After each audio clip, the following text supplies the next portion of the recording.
Entonces, cuando mi amigo Juan Carlos González Alarcón, originario de Tixla, por cierto, Tixleco, de la tierra del pozole, bueno, me dijo que había que presentar el libro aquí, le dije con gusto, y quedamos que el 18 de mayo, doble, porque el 18 de mayo funciona el club de lectura, el jueves, funciona el club de lectura, y el 18 de mayo se cumple 56 aniversario de la masacre del 18 de mayo, pues, del 67.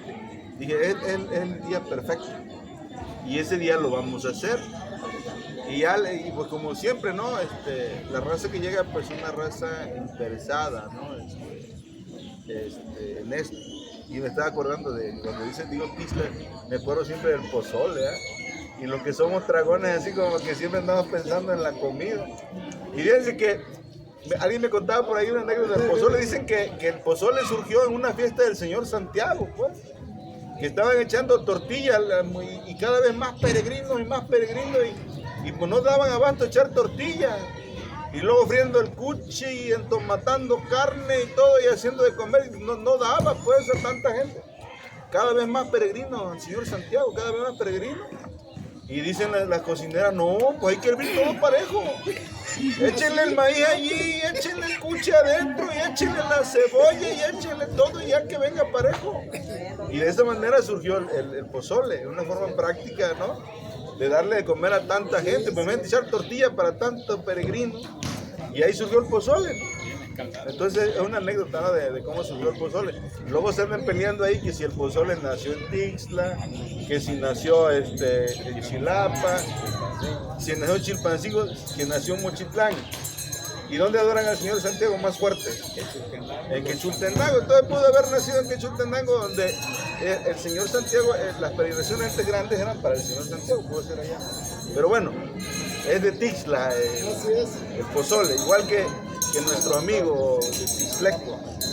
Y le voy a leer quién es el autor, ¿no? Ese de Bonay siempre hace que saque yo la basura, bro. Siempre. ¡Hey, de Bonay! A ver, le voy a leer quién es el autor. De sangre guerrerense, nacido en Tixla, el escritor mexicano Juan Carlos González Alarcón estudió la licenciatura en periodismo en la escuela Carlos Septien García de la Ciudad de México. Asistió al seminario Literatura y Poder impartido por el escritor Mario Vargas Llosa.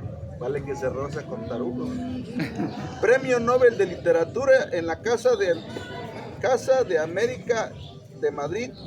Cursó estudios iniciales de doctorado en Ciencia Política en la Universidad Complutense de Madrid y de doctorado en Literatura Española e Hispanoamericana en la Universidad de Salamanca, España, nomás del otro lado del charco. Fue corresponsal en Europa de la revista mexicana Contralínea. Aparece catalogado con su libro de cuentos Perro Mundo, en la biblioteca del Instituto Cervantes de Nueva York, honor que comparte con solo 2 escritores de Guerrero. Mira, vale que el dramaturgo Juan Ruiz de Alarcón y el novelista, cronista, el más fregón de todos, de Guerrero, Ignacio Manuel Altamirano, padre de la literatura mexicana. Asistió al 7º Congreso Internacional de Lengua Española celebrado en marzo del 2016 en San Juan, Puerto Rico. Y fue escritor invitado por la literatura hispana celebrado el 26 al 30 de septiembre del 2016 en la ciudad de Victoria y Vancouver, de la Universidad. Ahí si no te lo leo, eso es en inglés. Allá pues en Canadá y en Estados Unidos, anduvo por allá, porque esta de Cambridge y Pearson, College, yo no leo inglés. Ha hecho lo propio en comunidades guerrerenses en Chicago, Los Ángeles y Dallas, Estados Unidos, en la Feria Universitaria del Libro, celebrada cada año en Pachuca, Hidalgo, México. Autor de las novelas El viaje de resurrección, El polen de las estrellas y Yumbek. creador de la narrativa multidimensional cuántica. Ay, ¿me vas a explicar eso? Me huele al hombre araña acá. Narrativa multidimensional cuántica, con la que pretende revolucionar la literatura mundial contemporánea. Otros títulos del autor en Mandala Narrativa, Perro Mundo, El viaje de resurrección, El polen de las estrellas, Jumbek, ¿sí? Así es, pues ese es el autor que tiene aquí. Le pido que le demos un fuerte aplauso a mi amigo Juan Carlos. Y bueno, la acompaña Misanka Noé Segura, él es de regreso también. No, es que Segura, es tu hermana, el de Cihuatanejo, ¿no tienes no es? Tengo. ¿No tienes familia? Es una larga historia. ¿A qué le digo Segura? Sí, bueno, démonos las cuentas. Sí, tengo familiares. Él va a comentar el libro y luego bueno, viene invitado de honor aquí Misanka, Pedro Arceta, hijo de Pedro Arceta, de los periodistas de aquellos que andaban con la pistola fajada, que se cacheteaban con los presidentes municipales, no andaban como ahorita, que nomás nos sacuden los pies y nos vamos corriendo. Pedro era un periodista de huevos, pues. Y bueno, agradecer aquí a todos los presentes, a la regidora, que es la única autoridad que está, Juanita. Gracias por estar con nosotros aquí. Nada más que la sentamos en la segunda fila, pues, porque aquí todos somos parejos, ¿no? Ella y es muy humilde también, no creo que no necesita que le anden uno aplaudiendo, Juanita, no, esas cosas no le gustan. Pero bienvenida, Juanita, también lectora y siempre apoyando este tipo de eventos que hacemos. Y bueno, hoy es muy importante, fíjense, antes de cederle a Segura la palabra y luego al autor, que al final va a cerrar, es muy importante. Este libro llegó a mis manos. Bueno, primero tuve el conocimiento de una entrevista que hizo para la revista Contralínea. No les voy a dar mayor detalle de la entrevista. Pero luego supe que se iba a presentar, se anunció en el sur que se iba a presentar este libro en la Universidad Americana. Y yo no pude ir, pero le dije a uno de los que iban, ¿me lo traes? Porque dicen que es un libro sobre Lucio Cabañas. Y luego anduve buscando a Lucio Cabañas y luego no lo encontré por ningún lado en el libro. Pero sí, es un libro sobre Lucio Cabañas, efectivamente. Es una novela, aquí yo veo dos personajes, entrevista a dos personajes conocidos. Uno es de Isidor Silva Valle, el Negris, nuestro Negris, y el otro es Pedro Martínez, que es que combatió en la guerrilla con el seudónimo de Manuel. Son dos entrevistas, pero nuestro autor hace de eso una novela, ¿sí? Entonces uno encuentra en este libro el seguimiento al guerrillero Tirso López de Lucio. Es nada que él lo nombra Tirso López, lo ambienta en otra ciudad que tiene un nombre náhuatl, ¿no? Otra ciudad que puede ser cualquier ciudad, pero es Atoyac, es obvio, ¿no? Porque ahí está la exuberancia de la sierra, ahí están los ríos, el olor a rocío, ahí está el olor a café de olla, los arroyos, los ríos, ¿no? Ahí está, y sobre todo el manejo, ¿no? Cómo maneja esta historia. A mí me gusta. Alguien me dijo, dice, no, es que ese libro no sirve. Así me dijo. Le digo, ¿y por qué? No, pues no habla nada de Lucio. Es que todo el mundo, cuando hablamos de Lucio, esperamos libros testimoniales, pues. Nos gusta que nos cuenten la historia, como aquel que dice, esta es la verdadera historia de lo que ocurrió en los años, verdadera historia. Entonces que nos cuenten eso, ¿no? Pero esto es una novela muy bien narrada y muy bien lograda, a mí me encantó realmente. Y le puedo dar un seguimiento. Fíjense que yo creo que se le ocurrió el caso de Tirso, porque Lucio Cabañas cuando mandaba mensajes a sus amigos, les decía Tirso Mesino, le mandaba, hacía a sus amigos, no le decía Lucio Cabañas, le ponía Tirso Mesino. Entonces yo creo que ahí se le ocurrió a él el nombre de Tirso López, este guerrillero del que tanto se habla en este libro. Y luego, bueno, también los pasajes donde el maestro rural narra de la llegada de los militares, narra de cómo llegó Lucio a su pueblo, narra ahí que, cómo conoció a la chava con la que Lucio pues tuvo amores y la que nació una hija y todo eso, ¿no? Y luego también nos narra, aunque de una manera un poco diferente, a lo mejor un poquito, ¿no? Interpretada la realidad, la masacre del 18 de mayo. Por ahí empieza. Sí, no dice, no nos dice, esto le ocurrió el 18 de mayo, como pudiera ser un libro testimonial. Esta es una novela. Incluso María Isabel Gómez Romero, la mujer que muere aquí asesinada, ¿no? Él nos muestra un cuadro muy horrendo, digo, grotesco, a veces yo siento, de la masacre del 18 de mayo. Pero para nuestro autor, pues como que la quemó un poquito más, la puso morena, ¿no? Muy morena, ¿no? Cuando, pues ella era como prácticamente todos nosotros, pero igual, es una novela, ¿no? Es una novela donde si nosotros somos capaces, pues vamos a ir siguiendo los pasos de Lucio, los pasos de esa guerra de baja intensidad de que el gobierno desarrolló en contra de los pueblos de la Sierra de Atoyac, ¿no? ¿Y qué más, no? A mí me dio gusto realmente que la novela empezara por una imagen, por una estampa del 18 de mayo, porque es el día que hoy conmemoramos, 56 años de aquel enfrentamiento, podemos decir, ¿no?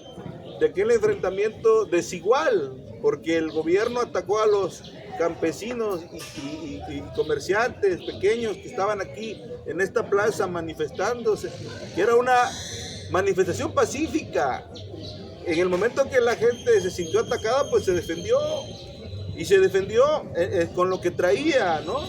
Porque en ese tiempo los campesinos siempre traían pues su puñal, su cuchillo, ¿no? No hubo machetazos, hubo cuchilladas. Y luego muchos se acostumbraban a aquel tiempo el verduguillo, sobre todo para las mujeres, ¿no? Se acostumbraban en aquel tiempo el uso del verduguillo, que era una punta que así larguita, que le bordaban las cachitas así, eran hasta bonitas, ¿no? Entonces los traían, las mujeres iban al río a lavar y llevaban su verduguillo, pues si algún cabrón le salía, pues le daban su piquete, ¿eh? Entonces traían ese tipo de cosas, es un tipo de arma que traía siempre el campesino. Entonces al sentirse atacado, la gente, pues el pueblo reaccionó y se defendió a piquetes, ¿no? Y yo le digo a muchos, fíjense cómo fue desigual, balazos contra arma blanca, pero por poco emparejan. Hubo 3 policías muertos. Uno quedó aquí, el comandante, el capitán que venía al frente de las policías, porque fue la judicial y fue la policía montada. Quedó tirado aquí, por donde estamos nosotros. Aquí quedó tirado, aquí, apuñalado. Y luego otro se metió allá en el Ministerio Público, se metió y allá se desangró y ahí se murió, otro policía. Y otro se murió en el camino, porque utilizaron los carros del paludismo. En aquel tiempo ya ves que el gobierno le puso mucha atención a lo del paludismo, ¿sí? Entonces utilizaron los carros del paludismo para sacar a los heridos y se fueron hechos la mocha. De aquí los judiciales y los de la montada, ¿no? Entonces, por poco, con arma blanca, por poco emparejan, pero yo digo que fue un enfrentamiento desigual, pero fue un enfrentamiento, finalmente la gente se defendió como pudo, ¿no? Por aquí está mi zanca Oscar, que se acuerda de algunas cosas, y otros compañeros que más adelante podemos abrir un conversatorio así para que nos platiquen lo que ellos percibieron, olieron, vieron ese día, el 18 de mayo del 67. Pero ahorita vamos a continuar con lo de la novela, y antes de darle la palabra a mi zanca Segura, le vamos a dar la bienvenida a Angélica Rebolledo, esposa del diputado Fortunato, que luego nos acompaña el diputado, pero hoy no vino, la maestra Lupe, Layo Mesino, mi zanca Efraín y otros días los voy mencionando. Adelante, compañero. Bien.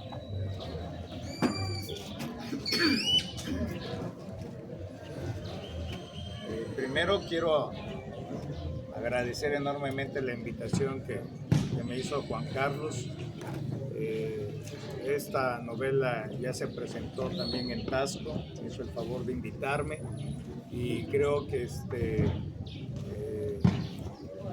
cuando he estado en Atoyac lo he visto de diferentes formas y hoy ha sido muy especial porque aquí mi brother Pedro Arceta, al que le agradezco que haya aceptado también acompañarnos esta tarde.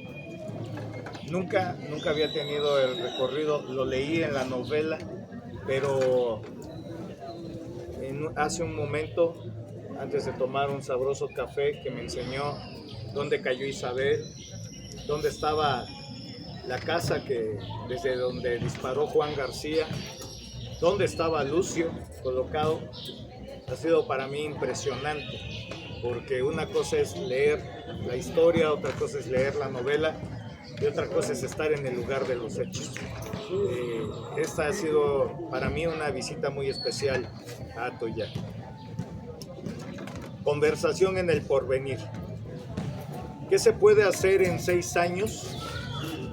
Cursar el nivel primario de educación, presidente de la nación, como dice la canción, o escribir una novela. Juan Carlos González Alarcón decidió hacer lo último, pero no cualquier novela. En Tasco les pregunté a los presentes y a quienes nos siguieron por medio de las plataformas digitales si conocían la Costa Grande y Sierra de Guerrero, porque les señalé que si habían estado ahí, les aseguré que cuando se internen en las páginas de la tercera novela de González Alarcón, lo harían de una forma muy distinta, porque en sus 215 páginas de su narrativa multidimensional cuántica, lo harán tal como es la realidad de nuestro solar suriano. Es decir, sí hay narcotráfico, pero sobre todo, donde zancada a zancada al igual hay mucho pobrismo, que se sigue sosteniendo por empresas de maderas como las de Papanoa, y que continúa siendo la mejor justificación de normales como la de las tortugas y los reclamos de los productores del aromático de altura. La explotación del hombre por el hombre, esa injusticia social que se reflejó en una masacre y que dio origen a la guerrilla y a personajes oscuros como Mario Arturo Costa Chaparro, o el que provocó la misión del oso galletero, el cacique guerrerense Rubén Figueroa al Cuadrado, y cuya dinastía sigue fotografiándose con la actual clase política. Donde aún los periódicos se niegan a decir la verdad y algunos continuamos escuchando Radio Rebelde. En tiempos donde nos estamos confirmando que a pesar de las transiciones de siglas, vemos que los cambios sociales, políticos y económicos no están a la vuelta de la esquina, invitándonos a militar en el partido de los pobres.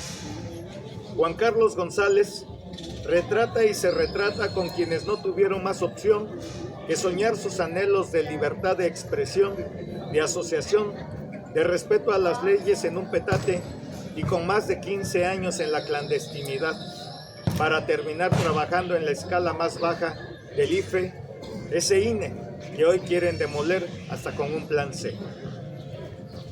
Tuve la oportunidad de presentar esta novela, les decía, en el Museo de Arte Sacro Virreinal del siempre formidable Crisol Platero, en un ambiente de buen café, y por supuesto que ahí se anunció que este 18 de mayo, quizás entre menos oyameles, las palabras de esta obra regresarían a ser presentadas en Atoyac, aquí donde no necesitaron de más análisis que tomar las armas. Una historia dura, en el escenario de los jaguares esculpidos en la sierra y que aún cohabitan en una tupida selva, en un ambiente en que los guerrerenses y mexicanos de la era del ciberespacio, de las computadoras, de la realidad virtual, pero que están nada comprometidos con la realidad real, como abunda la intensa novela en su página 178. Agradezco pues a Juan Carlos González el haberme invitado a la presentación de su novela. Yo los invito a que la adquieran y que no nada más se lleven la firma autografiada del autor, sino que nos demos la oportunidad de leer una prosa diferente, algo que se puede compartir para que conozcan y recuerden esa historia de lucha y esperanza y que quedó para eternas memorias por medio de una conversación en el porvenir. Gracias.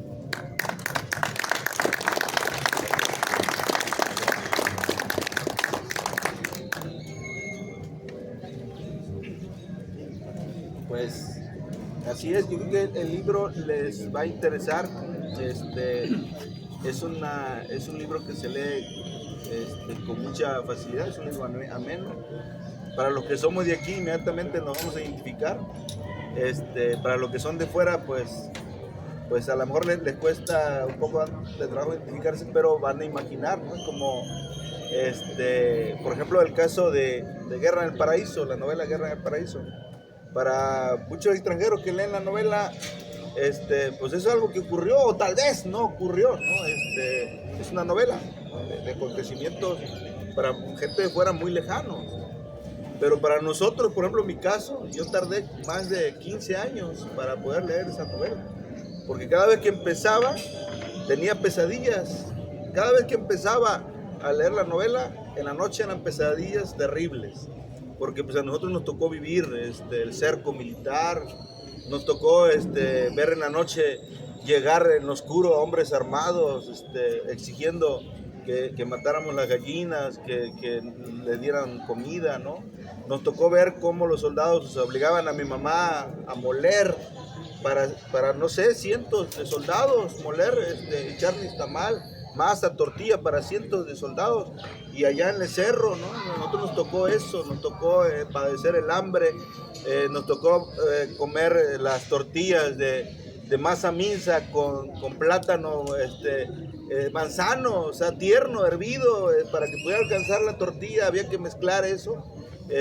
Mi papá tenía que arriesgarse, por ejemplo, a romper el cerco cada vez que podía para ir por plátano tierno a las huertas y regresar para que pudiera alcanzar. Nos tocó, por ejemplo, que mi mamá tuviera que tomar caldo de cangrejo, ¿no? De arroyo, cangrejo de arroyo, para que pudiera dar leche, porque no daba leche para mis hermanos. Entonces, por eso es que para muchos de aquí, por ejemplo, leer esa novela, pues no, era muy duro, hay una parte donde le cortan a un indígena, ¿no? el cuello, y eso para mí era muy, muy feo, ¿no? Entonces, algunos, pues nos vamos a identificar, por ejemplo, con esta novela nos identificamos rápido con Conversación en el Porvenir, y otros, pues será una historia más, ¿no? Que a lo mejor dirán, se le ocurrió al autor, cuando pues son 2 entrevistas, prácticamente yo veo ahí 2 entrevistas, a lo mejor hay más, ¿no? Hay más trabajo de investigación, pero bueno, de eso nos va a hablar el autor, ¿no? Y por ahí está el sonido, ya está el micrófono, ahí viene. Sí, ahora, bueno, va a comentar nuestro amigo periodista Pedro Arceta, quiere hacer unos comentarios. Gracias, Pedro. Bueno, muchas gracias, muy buenas tardes a todos. Le voy a dejar el micrófono al autor del libro, vamos a hablar así para que él tenga el privilegio creo que sí nos escuchamos. Sin duda que el anecdotario es vasto en Atoyac para pues hacer diversos comentarios, ¿no?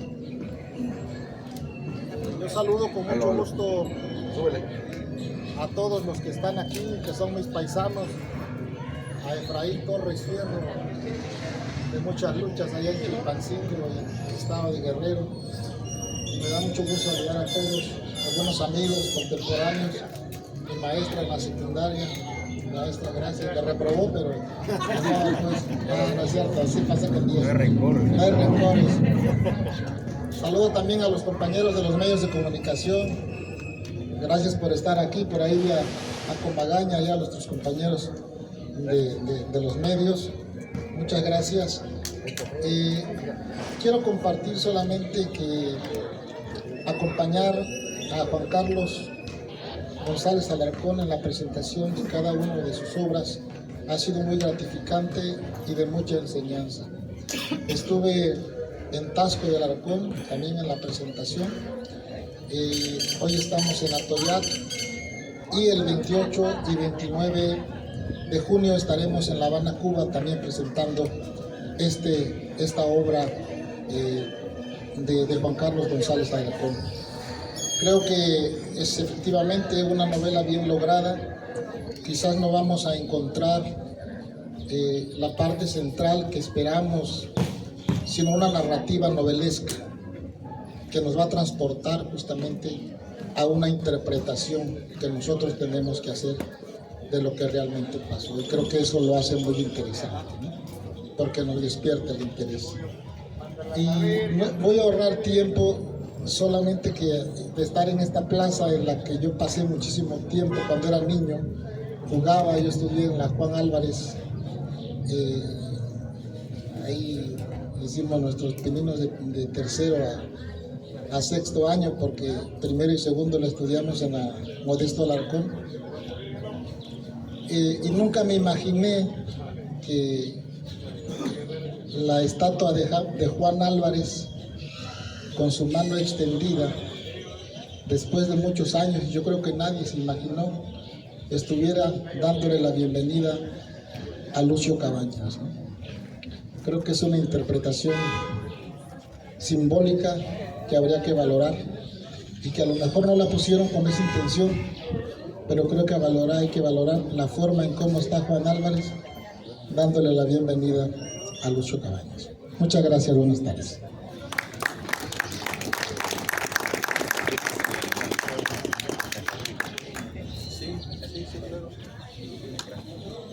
Sí, buenas tardes a todos, gracias por acompañarnos en este día tan emblemático. Bueno, también agradezco la presencia del contador Iván Delgado Peralta, que nos acompaña de Chilpancingo también. Buenas tardes. Gracias, contador.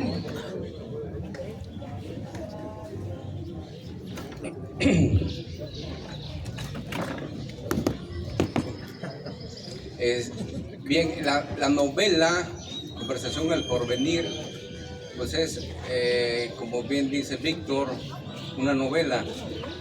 Y yo vengo del periodismo, como oyeron, parte de mi reseña curricular, desde los 18 años hasta hace 10, me dediqué al periodismo, más de 30 años. Entonces, cuando tuve acceso a este material, que me llevó varios años recabar, no solo fueron 2 entrevistas, que bien mencionó Víctor, al Negris, al profesor Desidor Silva Valle, al comandante Manuel, a Pedro, sino también a Octaviano Santiago de Onicio. También tuve oportunidad de tomarle su testimonio, y ustedes seguramente lo conocieron.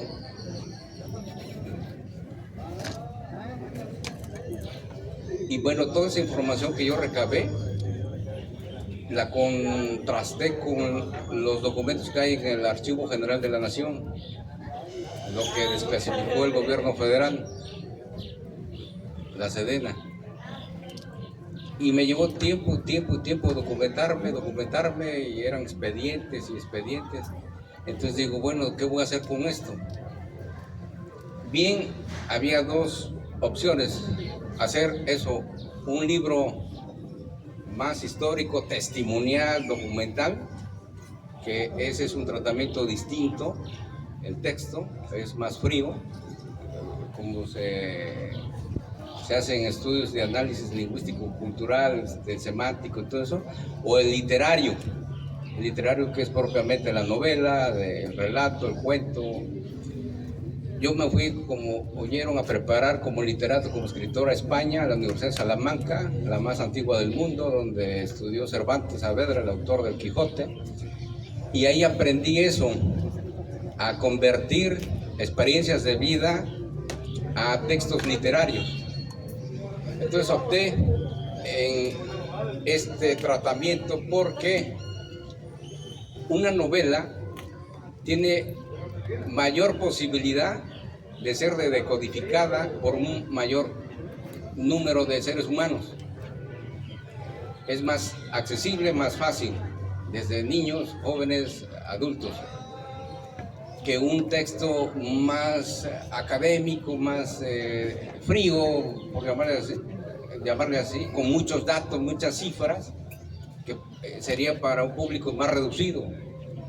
Digo, no, yo quiero que esto se dé a conocer por el mayor número de personas, no solamente de Guerrero de México, sino de Latinoamérica, porque bien saben que estas luchas fueron compartidas en la mayoría de nuestros países. En Colombia, en Perú, Chile, Argentina, tuvieron sus guerrillas en los 50, 40, 60, 70, etcétera, la última sandinista en Nicaragua, etcétera. Digo, no, voy a hacer una novela obviamente basada en hechos reales, lo más apegado a lo que ocurrió. Contrasté diferentes fuentes, 3, 4, y pues las que coincidían, pues me quedo con ese dato, con esa información. Entonces, quien la lea va a darse cuenta de eso, de que predomina el lenguaje literario. Hay mucha descripción, mucho diálogo y pues, narrativa, ¿no? Para hacer amena la lectura y pues más fácil de digerir. Y sí, y preparé precisamente la novela para que el lector, pues yo calculo desde los 13 años, un niño pues sí le va a costar un poco, un estudiante de primaria, pero ya de secundaria ya puede asimilarlo bien, adolescentes, universitarios, preparatorianos y más adultos. Entonces, las escenas son algunas muy crudas, como con la que abrí. Tenía 3 opciones de iniciar la novela también, y la pensé, me tomó varios días decidirme por cuál, 3.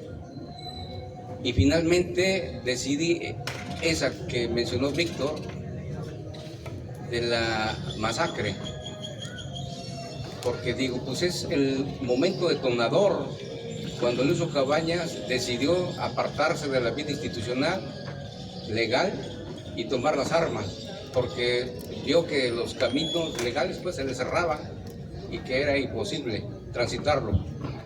Entonces digo, pues con eso empiezo.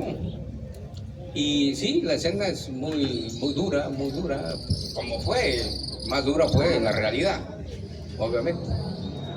Entonces yo estoy muy satisfecho como quedó la novela, y pues he tenido oportunidad de darla a conocer ya en diferentes ámbitos. Mencionó Víctor que la presenté ya en la Universidad Americana de Acapulco hace 5 años, y tuve el honor de que me acompañara entonces como comentarista. Vino en especial, en exclusiva de Colombia, el director general de la Fundación, Gabriel García Márquez. Gabriel García Márquez, ustedes saben, es nuestro premio Nobel de literatura, el máximo exponente de nuestra lengua española de la época moderna. Y él le encargó a su amigo Jaime Abello Bambi, se llama, es un periodista colombiano, que es mi amigo, que dirigiera su fundación, y es el que está como custodio de preservar la obra, no solamente literaria, sino periodística de Gabo en el mundo.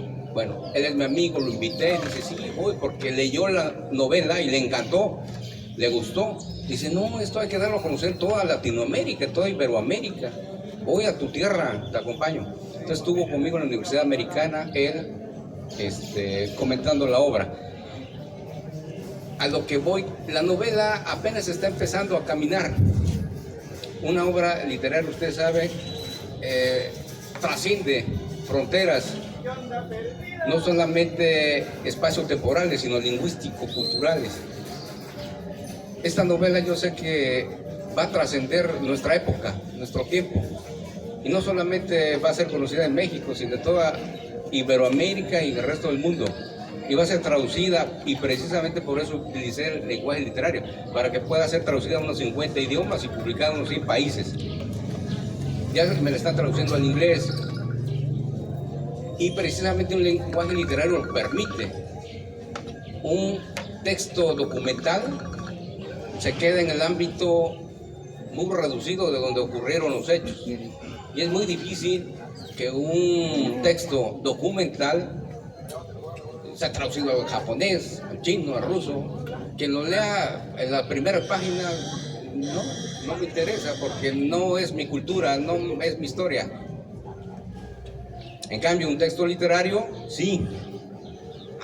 Está interesante. Aunque haya ocurrido en otro país, en otra cultura, me lo traducen y me toca las fibras más íntimas de mi ser. Porque ahí están los valores y esos son compartidos, los valores humanos que están aquí.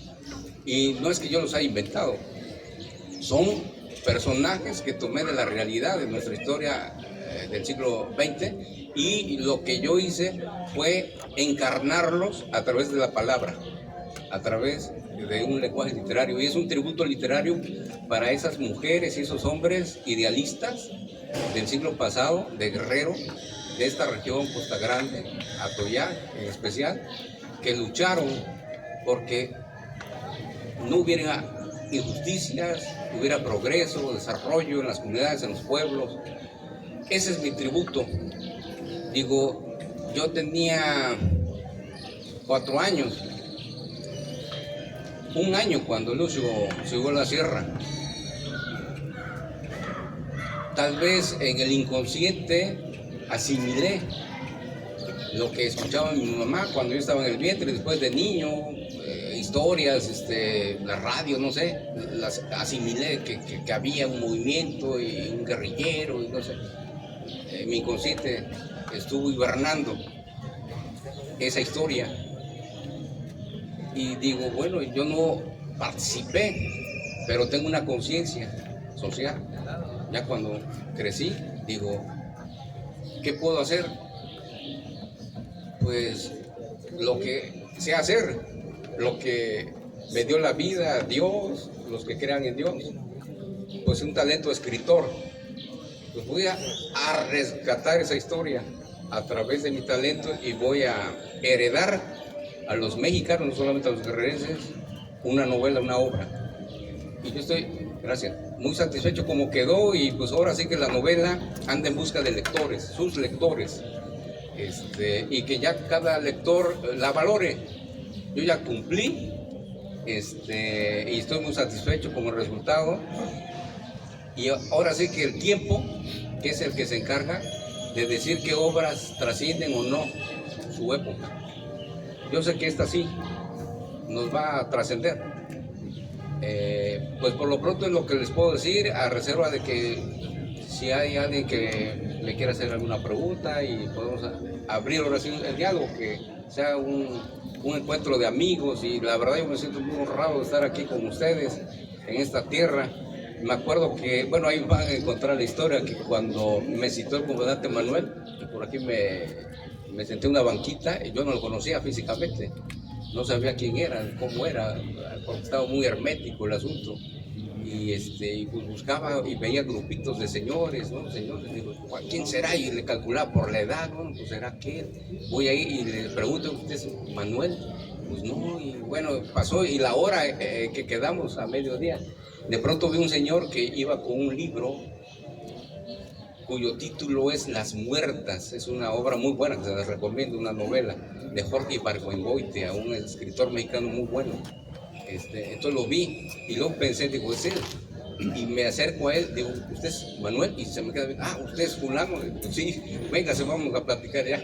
Y ya nos vamos a la sierra, y bueno, ya las entrevistas que van a ver, los diálogos. Entonces, así se dio el encuentro con él. Y desde entonces no había venido. Quiero decirles aquí al Zócalo, bueno, aquí a Atoyac, había pasado por Cihuatanejo, ¿no? Pero nunca había entrado ya aquí al lugar, y hoy me siento muy contento y con ustedes más. Pues ahora sí que le cedo la palabra a alguien que... ¿Quién gusta hacer uso de la palabra antes de preguntar? Compañeros. ¿Quién quiere preguntar? Hacemos una ronda sin miedo. Bueno, va a abrir Efraín para que rompa el hielo. Efraín. Bueno, pues yo creo que nos da mucho gusto que tengamos personas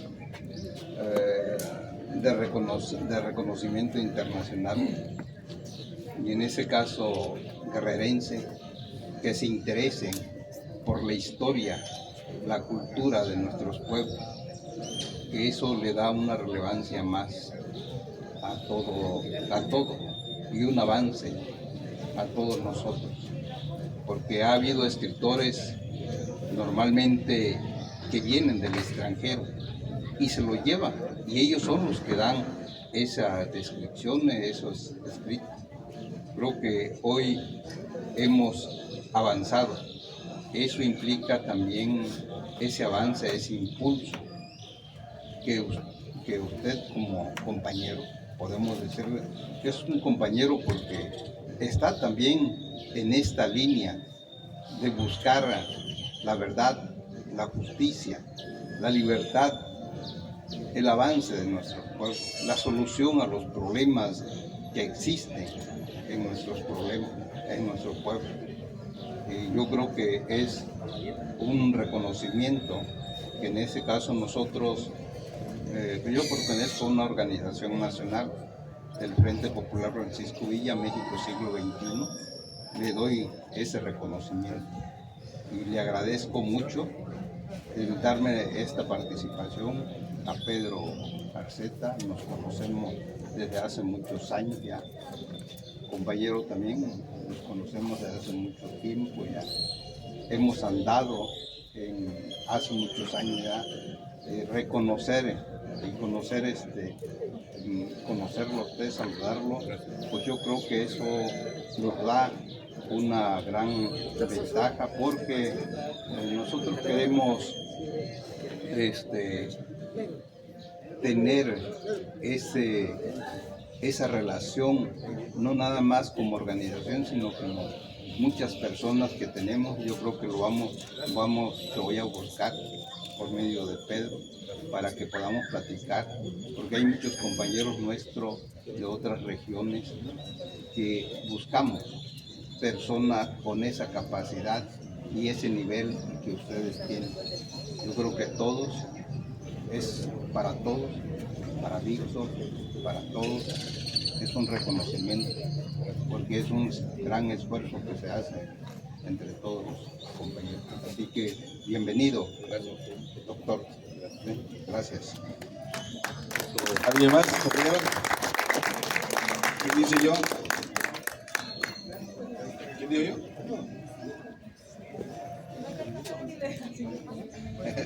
Bueno, lo que sirven el café, a ver, le vamos a dar la palabra a la maestra Lucas.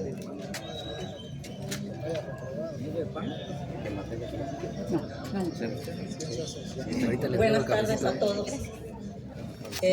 Me quiero dirigir al doctor con mucho respeto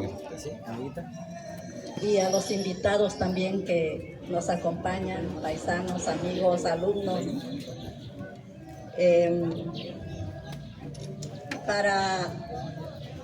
Nos falta conocer pues la historia, ¿no?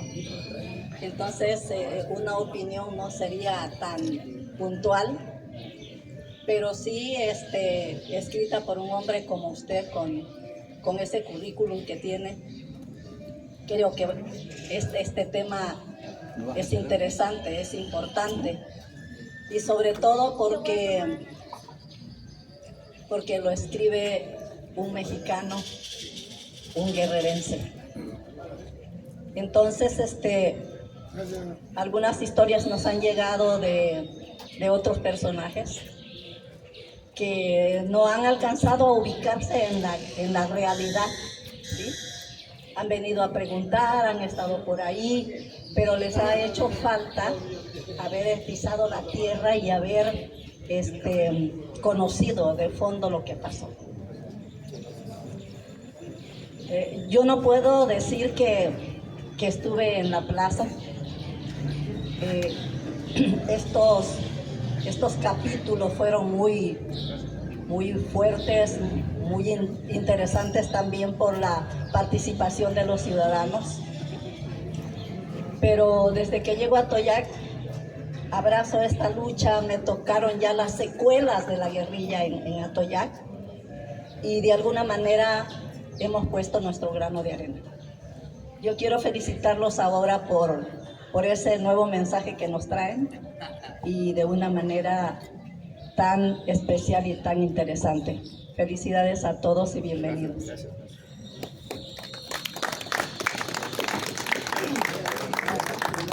Pues ahí está. A ver, Oscar, ¿no quieres comentarnos algo?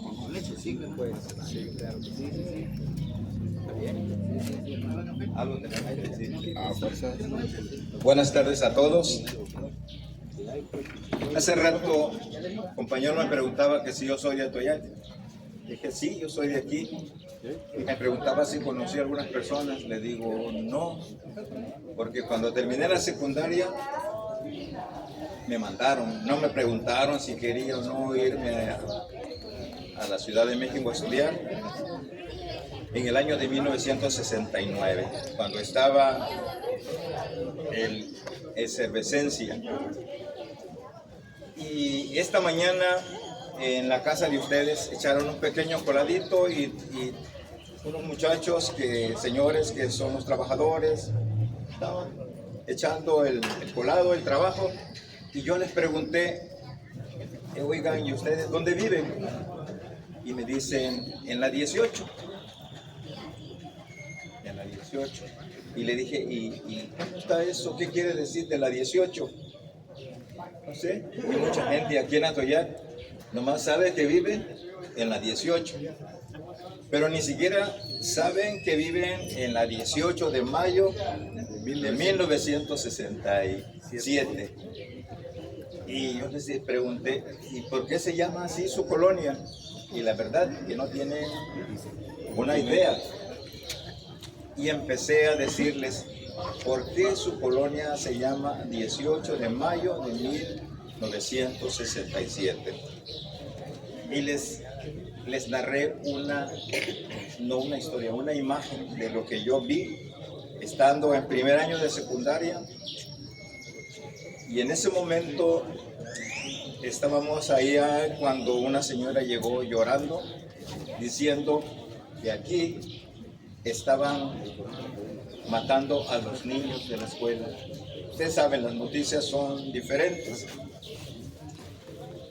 Como yo tenía mis hermanitos y mis primos hermanos acá, lo primero que hice fue tomar una bicicleta y venir aquí.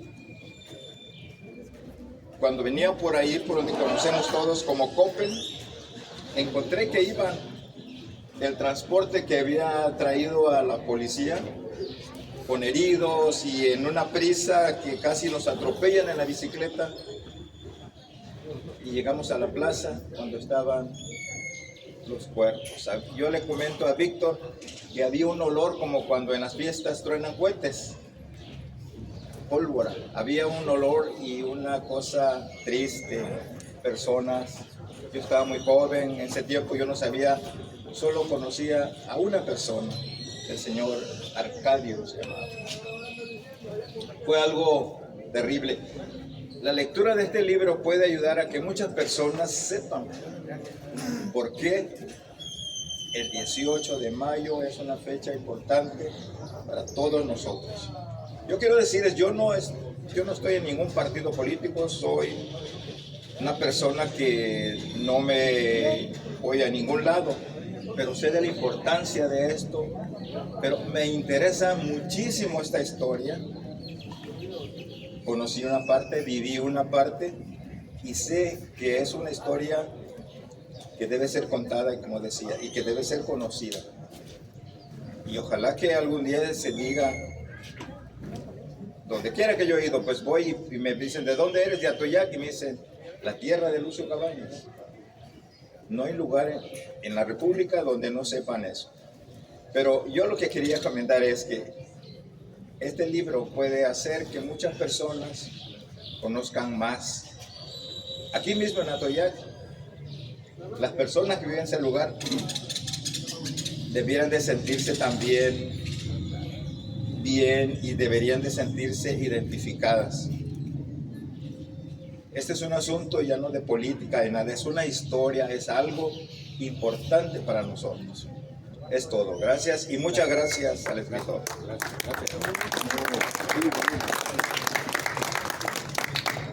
Pues yo en primer lugar quiero felicitarlos.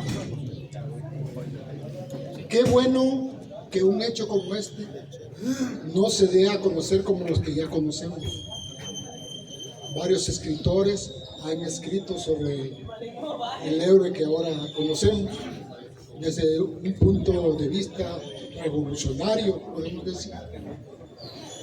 Pero yo considero que los hechos no nada más se deben de dar a conocer de esa manera.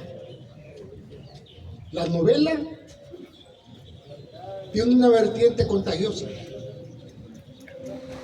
y quien se llega a adentrar en una novela cambia por completo su carácter, su forma de ser, de todo. Y entonces, si esta persona, este personaje toyaquense hizo eso y se narra desde ese punto de vista, su obra adquiere otra relevancia, hasta cierto punto místico.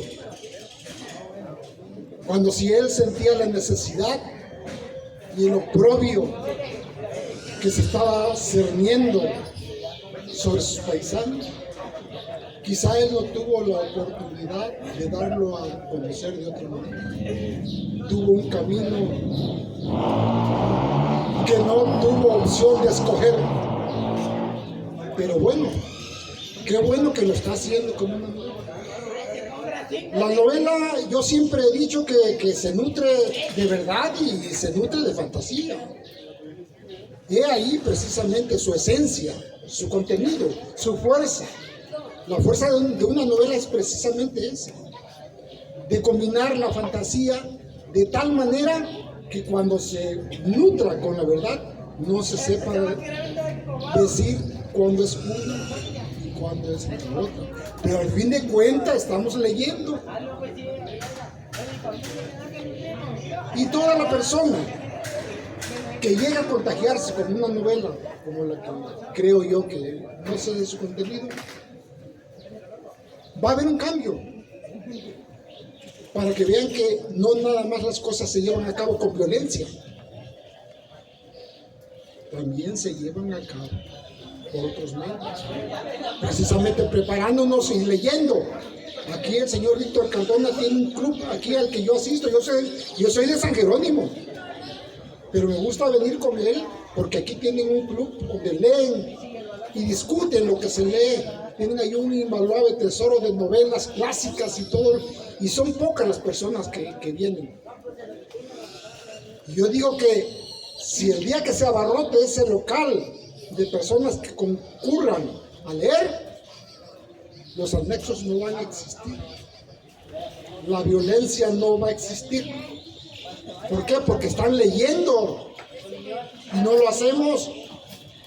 Entonces, qué bueno que usted haya hecho de ese historial, de ese camino que surcó esta persona, lo haya hecho de esa manera. Yo lo felicito y espero quizá de alguna manera poder leer su obra. Gracias. ¿Alguien más? Max. Buenas tardes. Primero, pues agradecerle, ¿no?, que se haya presentado esta novela en este espacio, en este momento y en este día tan importante para los mexicanos aquí en México y en Atoyac. El movimiento de Lucio Cabañas trajo grandes logros para el municipio, para el estado de Guerrero. Me asalta una pregunta desde cuando Víctor empezó a leer, ¿no?, el concepto cuántico en la novela. No sé si en esta o en las otras novelas que usted ha escrito. ¿Por qué el concepto y qué significa? Doctor, que nos conteste. Sí, voy a agregar antes de contestar a la pregunta unos datos más sobre la novela, que siento que nació con buena estrella desde que fui a visitar en su despacho en la Ciudad de México a un ex maestro de la Escuela de Periodismo, Carlos Septién García, que es el cronista de la Ciudad de México y es uno de los periodistas más importantes del país. don Alberto Barranco Chavarría, que actualmente es el embajador de México ante la Santa Sede del Vaticano. Él fue mi maestro en la Septien y después empecé a cultivar una amistad con él. Ya cuando tuve la novela lista, lo fui a ver. Le digo, oiga, maestro, porque él fue uno de mis presentadores de mi libro de cuentos Perro Mundo en el Centro Cultural Casa Lam de Televisa en 1999. Él fue uno de mis presentadores y desde entonces creyó en mí como escritor, ya no como periodista. Dice, bueno, en la presentación dijo, entre otras palabras, estaba muy orgulloso porque veía el nacimiento de un escritor mexicano, etcétera, y me elogió el maestro. Bueno, cuando terminé la novela lo fui a ver y le digo, oiga, maestro, me gustaría, si me hace el favor de escribir el prólogo y pues con eso usted me va a dar un respaldazo en el país. Dice, sí, claro, a ver, deme el texto. Bueno, ya lo leyó y me escribió el prólogo. Viene un prólogo de él, de don Alberto Barranco Chavarría, y ya desde ahí dije, ya la novela está con buena estrella. Bueno, el hecho de que haya venido el director general de la Fundación Gabriel García Márquez, y también para hablar bien de la novela, y es ahí donde les digo que funcionan las novelas, pues.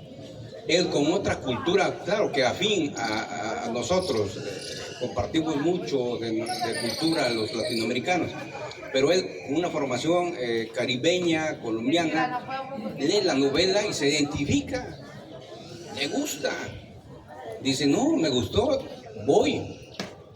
Aunque la historia haya ocurrido aquí, eso es lo que tienen las grandes novelas, y disculpen que lo comente yo, que yo sea el autor, pues, que trasciendan la cultura en un espacio cultural y que pueda ser leída en Argentina y que les guste, y que pueda ser en Chile y que en Alemania, en Francia y les guste y la entiendan. Esas son las grandes novelas. Bueno, él la disfrutó, le gustó y vino. Entonces desde ahí yo dije, no, ya la novela está bien, ya nomás es cuestión de tiempo, de que empiece a circular. La han leído, les digo, en Estados Unidos, en Canadá, en Perú, en Colombia, en Puerto Rico, España, etc. Y ahí va la novela.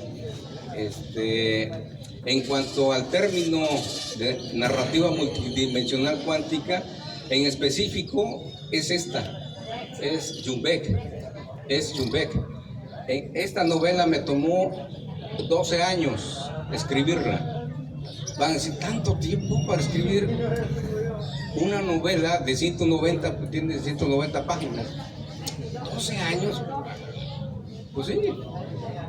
Y además, para leerla me tuve que documentar. Leí 1000 libros. 1000 libros. O sea, es muy compleja esa novela, es muy compleja porque desde que inicia no hay separaciones, no hay capítulos, no hay partes. Desde que inicia hasta que termina, punto final. Entonces por eso es muy complicada, muy compleja, porque el lector de pronto está en una página, en un escenario, y a la siguiente, si no se pone listo, ya me perdí. Yo estaba en tal tiempo, en tal época, con tal personaje, y ahorita ya me mandó a otra época, ¿dónde estoy? Esa es la narrativa multidimensional cuántica. Aquí la aplico, porque llegué a esta conclusión estando en Europa. En la escuela, bueno, en la Universidad de Salamanca, ahí realmente no quieren solamente estudiantes cultos, quieren estudiantes sabios, que es distinto, sabios. Ahí nos hacían leer, pero terrible, o sea, como nunca en mi vida, digo. Pero antes, bueno, ya en la Septien era escuela privada con un modelo de educación de Inglaterra, del Instituto Tecnológico de la Comunicación, que es el mejor, más avanzado del planeta en cuestiones de periodismo y de comunicación. Entonces la Septien tiene ese modelo. Entonces ahí yo me fui a pulir, porque yo iba a decir, disculpe que lo diga, me da pena pues decirlo, pero iba con todas las deficiencias del sistema educativo mexicano. Estudié en escuelas particulares, pues, en Tixla, bueno, muchas deficiencias. Pues. Llego ahí a la privada en México y me cambian totalmente, y aquí hay puntualidad y responsabilidad, y aquí vas a hacer la tarea y vas a leer los libros en tiempo y forma y bien, o sea, no nada más que como que los leí, no, los vas a entender bien, bueno. Entonces allá fui cambiando mis hábitos y cuando llego allá, pues yo ya llevaba eso. Y allá, exigencia de lo mejor del mundo, pues la Universidad de Salamanca es la mejor del mundo en cuanto al estudio del idioma español y de la literatura española hispanoamericana. Entonces ahí nos exigían muchísimo leer. Bueno, con decirles que nos enseñaron arameo para encontrar las raíces etimológicas del español. No solamente grecolatina, sino a ver, viene esta parte del fenicio, esta parte del hebreo, del arameo, o sea, y además nos enseñaron griego antiguo, el griego que hablaba Sócrates, Aristóteles, Platón, los grandes filósofos de la antigüedad. Entonces, ya aprendí tantísimo y además leer a Shakespeare, a los dos más grandes escritores que ha dado la humanidad, ya. Cervantes y Shakespeare, William Shakespeare. Leer completo a Shakespeare, porque muchos han leído a Shakespeare, pues sí, pues, Romeo y Julieta, se quedan con Otelo, con Hamlet, etc. No, lean las 38 obras que escribió Shakespeare. Y luego lean completo a Cervantes, la Galatea, el propio Quijote, sus 2 tomos, etc. Entonces, después de leer todo eso, de analizarlo y leer a los mejores escritores del siglo de oro que se formaron ahí en Salamanca, por cierto, ahí donde nuestro dramaturgo tasqueño estudió también, Juan Ruiz del Arcón. Todo el siglo XIX, franceses, ingleses, alemanes, rusos, y los del siglo XX, las vanguardias, todo. Después de leer todo eso, dije, a ver, sí, lo que he leído es fantástico, yo no puedo escribir Hamlet. No, imposible, eso lo escribió William Shakespeare hace 500 años. Yo jamás voy a poder escribir El Quijote. No, eso lo escribió Cervantes. Yo no voy a poder escribir Busca el tiempo perdido. Eso lo escribió el francés Marcel Proust. Yo no voy a poder escribir Ulises. Eso lo escribió el irlandés James Joyce. Yo no voy a poder escribir, por ejemplo, Luz de Agosto. Eso lo escribió el estadounidense William Faulkner. O sea, premios Nobel, o sea, los mejores escritores del mundo, ¿no? Digo, yo no puedo. Pero dije, bueno, además quiero decirles que tuve el honor de conocer a 6 premios Nobel de literatura. Entre ellos, uno de ellos fue mi maestro, Mario Vargas Llosa. Era amigo de José Saramago, seguramente lo han oído nombrar y se los recomiendo, lean toda su obra, es fantástico. José Saramago, portugués, bueno, era mi amigo. Carlos Fuentes era mi amigo. Luego el alemán Günter Grass, que también les recomiendo leer su obra, Günter Grass, el alemán. Luego el chino Gao Xinjiang, también. Luego el británico con raíces hindúes, Naipaul, era mi amigo también. Entonces, después de aprender de estas eminencias, o sea, el top en la literatura mundial, digo, pues tengo que hacer algo. Digo, sí, es fantástico esto. Yo no puedo escribir 100 años de soledad. Eso lo escribió Gabo. Yo digo, yo no puedo escribir como él, ¿no? Pero digo, voy a escribir algo que ellos no van a poder hacer y nunca podrían hacer. Entonces, que me puse como reto Yumbej. Y ahí está Yumbej. Y bautizo a mi narrativa así, narrativa multidimensional cuántica. Y ahí está el reto, y quiero decirles que esta novela, por esta novela me invitaron, Víctor no mencionó pues lo de la Universidad British Columbia en Vancouver, Canadá. Ahí me invitaron, que es la Harvard de Canadá, a dar una conferencia. Pero fíjense a qué nivel. Me reunieron a sus maestros de posgrado, o sea, a los que dan cátedra a los estudiantes de doctorado de ahí de esa universidad, o sea, en lingüística. ¿Y por qué me invitaron? Porque querían que precisamente les hablara sobre esta narrativa multidimensional cuántica. Entonces ahí me reuní con sus eminencias del estudio del lenguaje, de la semiótica, de la semiología. Y me cuestionaron, a ver, ¿usted por qué dice que está revolucionando la literatura mundial contemporánea? Y ya, entramos en debate y todo eso, y allá analizaron mi obra. ahí se les quedó. Y bueno, ahí después de 2 horas ya concluimos y bueno, platicamos, intercambiamos experiencias, conocimiento. Y bueno, ahí está la novela para que la quieran leer también, pero es en esa novela. En esta de Conversación al Porvenir, no, porque el tema es histórico, entonces la dejé sencilla, la dejé para que el lector la asimile con facilidad. La otra sí es un reto para el lector. Quienes la han leído, luego me han dicho, oye, es que no puedo pasar de la página 40. Tengo que regresarme a leerla otra vez para entenderle. Digo, no, pues síguele hasta que la termine, pero continuo. Porque si dejas de leerla 2 o 3 días, así vas a estar y nunca la vas a terminar de leer. Está muy complicada, muy compleja. Les digo, el reto es de que la lean en 2 días. No, es imposible. ¿Y por qué ese reto? Porque ese es el reto que yo no pude superar, yo como autor. No, yo quería leerla en un día y no pude. O sea, me tomó 2 días releerla. Sí, entonces ahí está. Pero esta está muy accesible, muy para todo público. Pues si no hay alguna otra participación, pueden adquirir el libro. De Conversaciones en el Porvenir está a 300 pesos. El viaje de la resurrección está a 200. Yumbek 250. Y así sucesivamente. Pueden pasar a adquirirlo y que el autor se los autografíe. ¿Sale?